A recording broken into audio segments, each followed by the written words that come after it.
মুসলমানদের পররাষ্ট্রনীতির ক্ষেত্রে আল্লাহ পাকের কোরআনের এই ঘোষণা মানতে হবে যে মুসলিমরা ইহুদিদেরকে কখনো বন্ধু মনে করবে না। মুসলিমরা ইহুদিদেরকে কি মনে করবে না?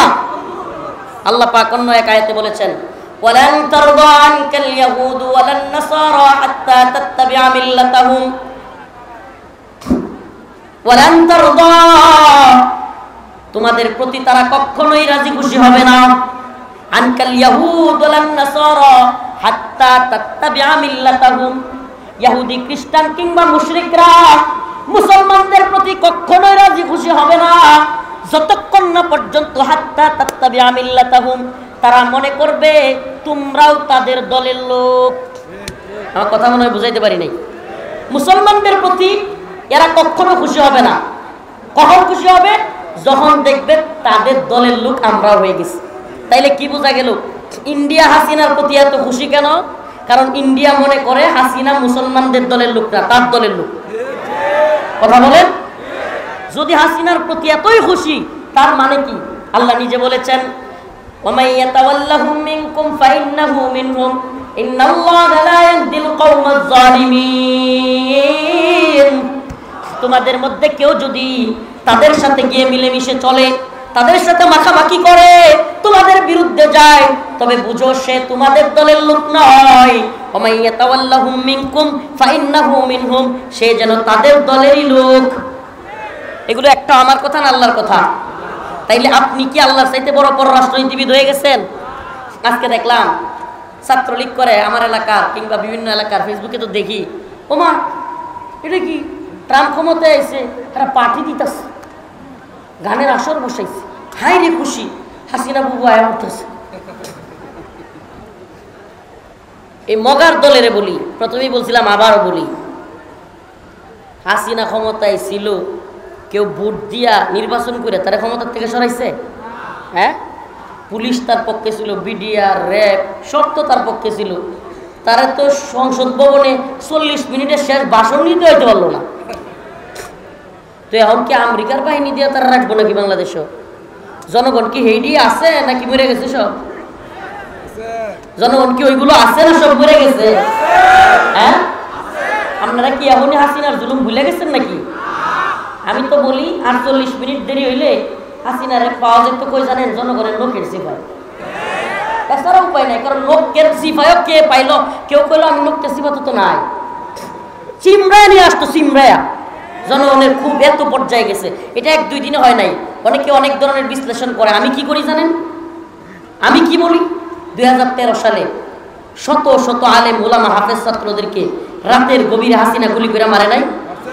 আপনার কি মনে হয় মানুষের মধ্যে এই সিম্পেথি, দরদ কাজ করে নাই? আল্লামা দেলোয়ার হোসেন সাঈদী রহিমাহুল্লাহ এদেশের লক্ষ লক্ষ যুবকদের মুহাব্বতের মানুষ, এই দল আর ওই দল নাই, সব দলের মানুষ দেলোয়ার হোসেন সাঈদী রহিমাহুল্লাহকে ভালোবাসত। এই লোকটাকে হত্যা করে হাসিনা বের করছে, এই খুব কি জনগণের মধ্যে ছিল না? আপনার কি মনে হয় খুব 1-2টা জমা হয়েছিল জনগণের? এত খুব একসাথে জমা হয়েছে যে হাসিনার মাংসের নখের মধ্যে হাসিনার মাংস পাওয়া যেত না। আর এখন হাসিনারে নিয়ে আইব বাংলাদেশে, তাহলে ট্রাম্পের নিজের এনে থাকতে হইব আর আমেরিকার বাহিনীও লাগবে। এরপরে মানুষ আমেরিকার বাহিনীর বিরুদ্ধে বিদ্রোহ ঘোষণা করতে পারে। এত চারটেগানি মনে করছেন? পৃথিবীর ইতিহাসে লিখে রাখেন কথাটা, আজকে পৃথিবীর ইতিহাসে কোন স্বৈরাচারকে জনগণ অভ্যুত্থানের মাধ্যমে বিতাড়িত করেছে আবার ফিরে আসতে ইতিহাসই নেই। এর লিগে কইছি যে পাগলের সুখ, আজকে ফেসবুকে আমি পোস্ট করছি যে পাগলের সুখ মনে মনে কাগজ ওড়ায় টেহা গুনে। কি ওড়ায়? এই পাগলের সুখ মনে মনে কাগজ ওড়ায় টেহা গুনে। এদের সুখ হলো মনে মনে। আল্লাহ পাক এই সমস্ত জালেমদের থেকে আমাদেরকে হেফাজত করুন, যারা সমস্ত আলেমদেরকে নির্যাতন করেছে, নিপীড়ন করেছে, জেলে নিয়েছে। আরে শাইখুল হাদিসের সন্তান, তার দাড়ি ধরে এই ছাত্রলীগ টানে নাই? আমাকে বলেন টানে নাই? এই ক্রিকেটের ব্যাট বলে ছক্কা মেরা সেঞ্চুরি করে, আর জাহাঙ্গীরনগর বিশ্ববিদ্যালয়ে সেই কুখ্যাত মানিক কোন দলের লোক ছিল যে আমাদের মা বোনদেরকে দর্শন করে সেঞ্চুরি করছিল? ওই কথা কয় না, কোন দল? সব ভুলে গেছেন আপনারা। বাঙালি কিন্তু সহজে ভুলে যায়, আমরা বলি না। খেলে আম করে সবার আগে জেলে নেয়, আমরা তো ছাড় দিই না। মানিক জাহাঙ্গীরনগর বিশ্ববিদ্যালয়ের 100 আমাদের বোনদেরকে ধর্ষণ করে মিষ্টি বিতরণ করেছিল, সে কোন দলের লোক? হিন্দু ছেলে বিশ্বজিৎ। সে বলছিল আমি কাপড় খুললে দেখায় আমি হেফাজতের লোক না, বেটা দেখ আমি হিন্দু, আমরা মারিস না, তবুও মারছিল। কোন দলের লোক? কথা কয় না, আওয়ামী লীগ ছাত্রলীগ, তাই তো? আমার ভাই আপনার বাহাদকে বুয়েটে হত্যা করেছিল কারা? কথা কয় না, এই এরা কথা কয় না। এই এমপি সাবেক কষ্ট পাইছে, আমারও করা করতেছে আপনাদের প্রতি। এ আপনাদের চেতনা কই গেল গা? জাতির পিতা কি? শেখ মুজিব। জাতির পিতা বলেন, জাতির পিতা ইব্রাহিম, শেখ মুজিব ঘোড়ার ডিম। জাতির পিতা ইব্রাহিম, শেখ মুজিব ঘোড়ার ডিম। মুসলিম জাতির পিতা কে? এটা কই চান্নগর লজ্জা লাগে মিয়া? জান্নাতে যাইতে পারবেন? জাতির পিতা শেখ মুজিব মানতে পারবেন?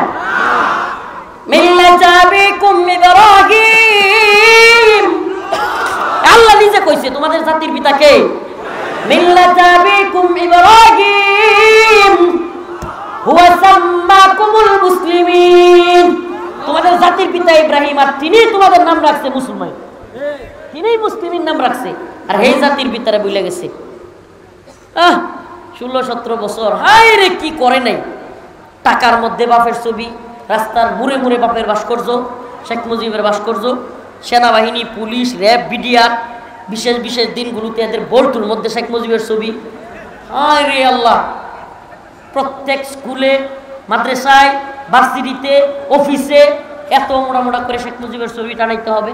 আচ্ছা বলেন, 16 বছরে এত কিছু কইরা 16 মিনিট পরে কি হইল? কল্লা ধরে মারোটান মুজিব হইছে খান খান। কথা কয় না রে? সত্য না মিথ্যা?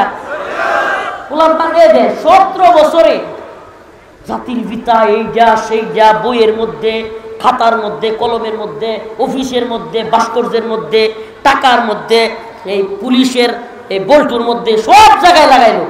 16 মিনিট পরে ফুলাবান গিয়া কল্লার দুইটা টাইনে বাইর করে আর দুইটা সুবাইড রে। দেখেন না আপনারা ভিডিও? কি সম্মান অর্জন করলা বাপের? নাকি ঘৃণার পাত্র বানাইলা? আরো সম্মানী একটা ব্যক্তি বাংলাদেশের জন্য যতটুকুই করছে তার সম্মানটারে আরো হানি করলো কিনা? কথা কয় না, হানি করছে কিনা?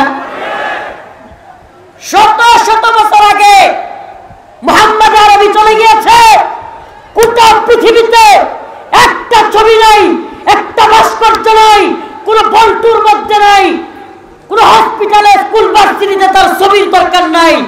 আল্লাহ ওয়াল্লাহি বিল্লাহি, খোদার কসম, এখনো নবীকে নিয়ে পৃথিবীর আনাচে কানাচে একটা কথা বিরুদ্ধে বললে শত শত কোটি একসাথে মুসলিমরা গর্জে উঠে তাদের বিরুদ্ধে।